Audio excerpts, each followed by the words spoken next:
Le prix du super en hausse, mais celui du gasoil reste inchangé. Cela grâce au maintien des subventions de l'État pour réduire l'impact de la crise russo-ukrainienne sur les ménages. C'est ce que révèle le porte-parole du gouvernement à l'issue du Conseil des ministres présidé par le chef de l'État ce mercredi. Les précisions de Pierre Dipomel.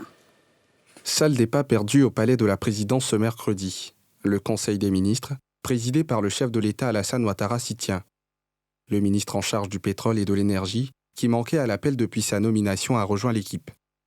Certainement un hasard du calendrier, son tout premier Conseil des ministres coïncide avec l'augmentation du prix du litre de l'essence à la pompe, passé de 695 francs à 735 francs.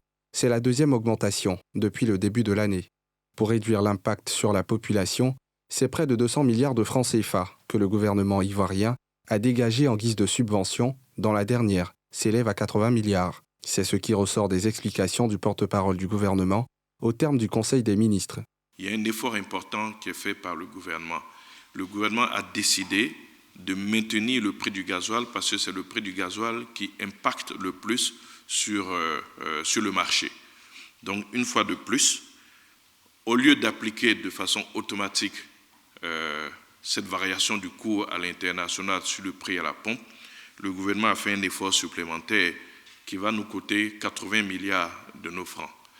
Si vous vous souvenez de la période de janvier à avril, le gouvernement avait apporté une subvention d'environ 120 milliards.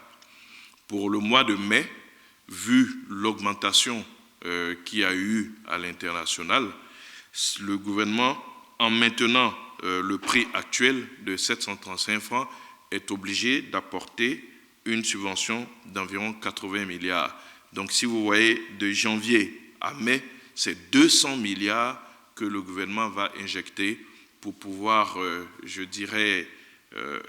maîtriser d'une certaine façon cette augmentation du coût du pétrole.